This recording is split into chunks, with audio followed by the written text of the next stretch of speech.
Muito bem, pessoal, no vídeo de hoje nós vamos falar sobre a fundação e um pouquinho da história da Companhia de Jesus, história dos jesuítas. Solta a vinheta.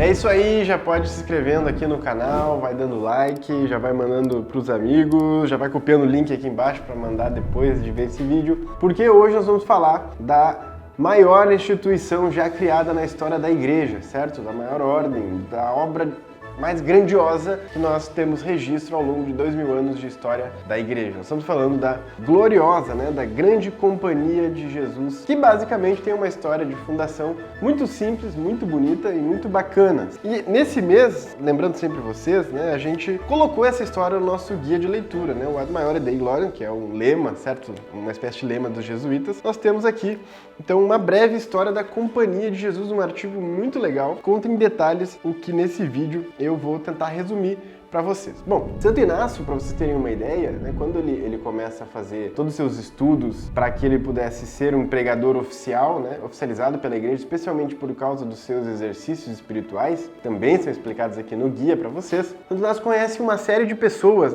que ele começa a aplicar os exercícios espirituais e essas pessoas começam a querer segui-lo nessa vida que ele tinha, porque Santo Inácio era uma espécie de São Francisco 2.0, certo? Então ele tinha aí toda essa questão de pobreza, de castidade, mas ele não tinha uma ordem, E ele tinha um outro tipo de temperamento e um outro tipo de pensamento em relação ao apostolado. Bom, e justamente porque várias pessoas começavam a pedir isso para Santo Inácio começa em oração, já sendo um santo de sétima morada. Santo Inácio basicamente decide fundar uma sociedade, uma companhia, certo? Santo Inácio era um militar, então ele queria que fosse uma companhia, que tivesse uma estrutura de organização ao estilo militar, para que não fosse bem como uma ordem mendicante, nem como uma ordem monasterial, certo? Mas fosse uma mistura, algo diferente, uma coisa realmente nova na igreja e que seria então, basicamente, seguiria os votos clássicos, pobreza, castidade e obediência, mas teria um quarto voto, que seria então essa obediência total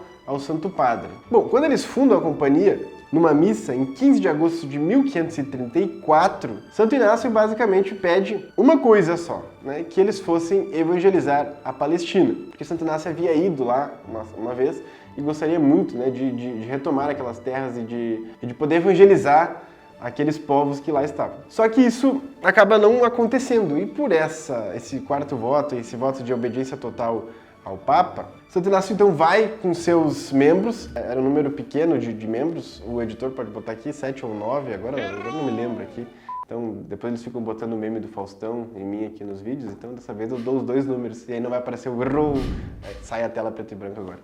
E então, basicamente, o Santo Inácio fundou, e lá tinha outros santos junto, São Francisco Xavier, São Pedro Fabro, e outros grandes sacerdotes que juntos, então, fundam essa companhia, essa sociedade de Jesus. E eles, não podendo ir para Jerusalém, vão para Roma. E em Roma, você tinha vários bairros que alguns padres não queriam assumir. Tu tinha vários locais em que era mais difícil evangelizar, mais difícil trazer a questão dos sacramentos, da catequese e tudo mais. E o Papa, vendo aqueles homens ali, um tanto sedentos por fazer algum apostolado, então dá para eles, alguns lugares, algumas paróquias, eles começam a fazer um trabalho realmente impressionante. O número de conversões, de milagres e principalmente a capacidade que eles tinham, por ter uma formação doutrinal, uma formação intelectual muito sólida, de então debelar os erros, de enfrentar todas as heresias que no auge do protestantismo estavam surgindo. Isso fez com que a população amasse aqueles sacerdotes, amasse aqueles homens de Deus, porque alguns foram se tornando sacerdotes ao longo do tempo, e basicamente respeitasse e venerasse e quisesse fazer parte deles, com toda a grande ordem e surgimento. Obviamente, Santo Inácio era a grande estrela, certo? E era o grande santo, o grande fundador, o grande pai de todos eles, o grande general, Tanto é que a companhia tem períodos generalícios, Ou seja, tinha um comandante final, um general, que no começo foi Santo Inácio, e depois outros santos foram comandantes, foram generais, Quando os jesuítas começam a fazer isso em Roma, o Papa percebe que, bom, primeiro precisa oficializar, esses homens, esse tipo de vida deles. Isso acontece em 27 de setembro de 1540. Depois, ele pensa que na Itália existiam outras paróquias, outras dioceses que precisavam desses sacerdotes. Ele começa a enviar então esses missionários e a Itália inteira vai sendo evangelizada e o protestantismo acaba sendo refreado. Com isso, e toda a relação igreja-estado que era diferente nesse período, toda a Península Ibérica, tanto portugueses quanto espanhóis, que estavam no auge de suas expansões marítimas, queriam não deixar com que as suas populações fossem afetadas pela expansão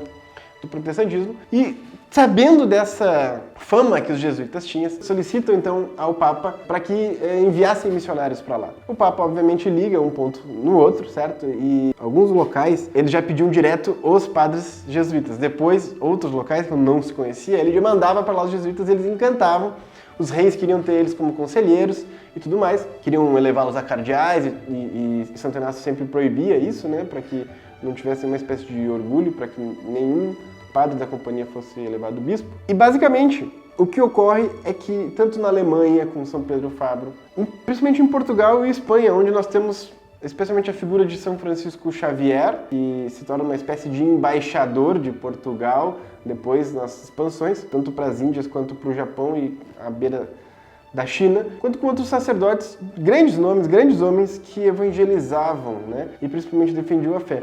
E os jesuítas foram percebendo que era necessário construir escolas, construir universidade, construir uma espécie, um formato de seminário como a gente conhece hoje, um tipo de formação mais reclusa e fechada, também foi invenção deles. A própria estrutura de acompanhamento nos hospitais também foi desenvolvido por eles. Várias coisas, né? Os jesuítas são metidos em várias coisas de ciências, de educação, a própria questão da Ratio Studiorum e todo o projeto educacional que os jesuítas sempre trabalharam arduamente, tanto em aspecto cultural quanto em aspecto religioso, fazem com que a companhia cresça de um modo absurdo, né? De um modo realmente impressionante e com essas expansões marítimas, acabe também enviando seus padres, seus missionários para esses locais. Então, como eu citei aqui, São Francisco Xavier vai até as Índias e junto com outros companheiros e depois evangeliza o Japão pela primeira vez. O evangelho chega no Japão e chega às portas da China. Também nós temos a evangelização das Américas aqui. A gente sabe que no descobrimento do Brasil era um padre franciscano que veio,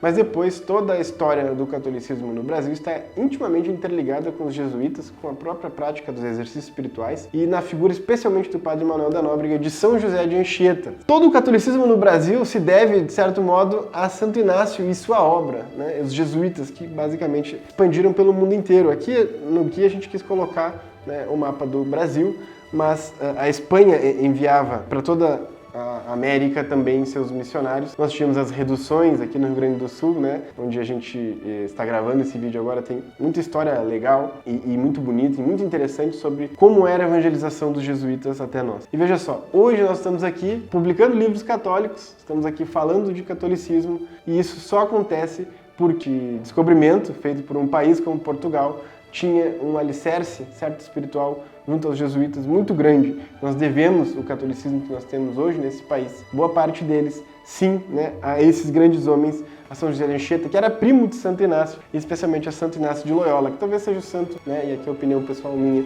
que mais influenciou o Brasil justamente por causa dessa companhia. Bom, os jesuítas se tornam basicamente a maior obra em matéria de número de integrantes do seu tempo. Tem uma série de grandes santos, nós temos São Roberto Bellarmino, São Luís Gonzaga, nós temos o próprio São Francisco Xavier, como eu já citei, São José de Anchieta, uma leva, né, o São Francisco de Borja, né, coloque aí depois para pesquisar quem foi São Francisco de Borja, um grande santo. Nós temos vários e vários grandes homens que são padres ou missionários jesuítas e que fizeram um trabalho realmente impressionante, seguindo então o espírito, né, de seu fundador. Claro, há vários problemas que depois acontecem dentro da ordem, como todas as ordens na história da igreja, certo? Sempre é um período de maior dificuldade. Mas até hoje nós temos, né, jesuítas de brilhantismo intelectual, de vivência de piedade e, bom, o nosso Papa é jesuíta também, certo? Então a ordem continua viva e continua atuando no meio de nós. Tá bom, pessoal? Então essa é uma breve história